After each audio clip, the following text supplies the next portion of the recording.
How to get teams to embrace AI without forcing compliance. Right now, organizations everywhere are rolling out AI tools and running into the exact same problem. Employees aren't adopting them, not consistently, certainly not enthusiastically, and not at scale. And this reflex is always the same. More training, more pressure, more policies, more deadlines. But here's the truth.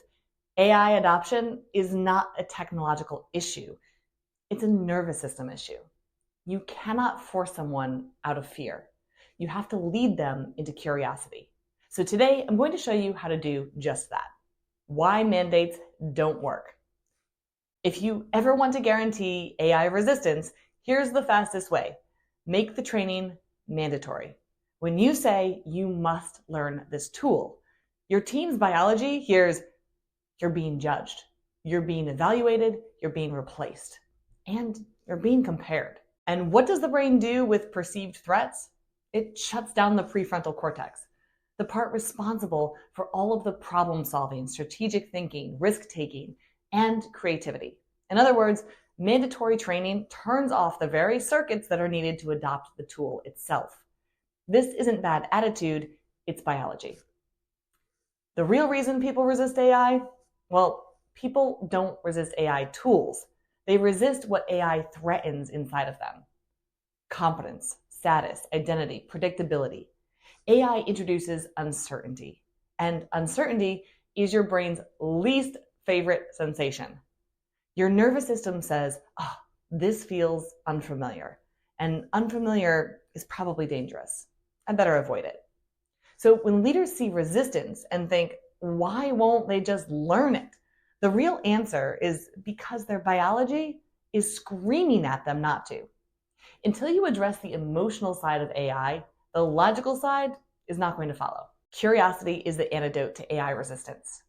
Remember, fear and curiosity cannot coexist.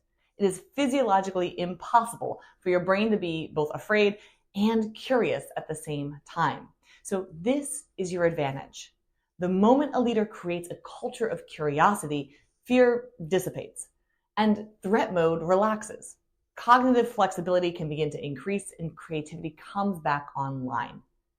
Experimentation becomes safe again, and so learning is a lot more natural. So if you want your team to adopt AI faster, the goal isn't compliance, it's curiosity, play. Curiosity drives that exploration, which drives confidence and ultimately adoption.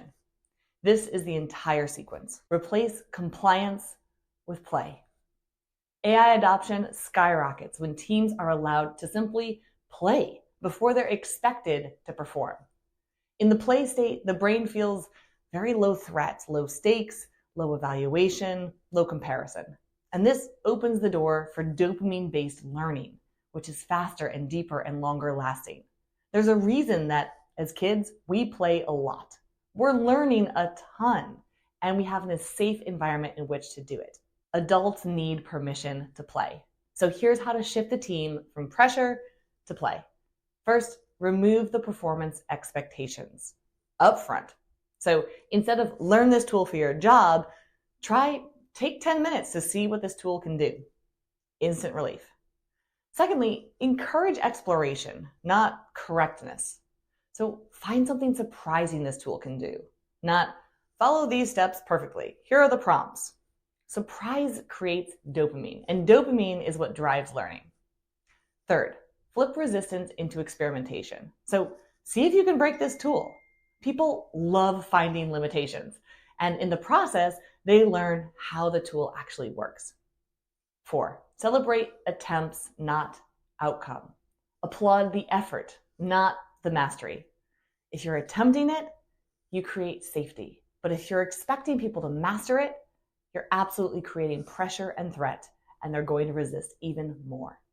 One of the biggest mistakes that companies make is asking teams to transform everything all at once.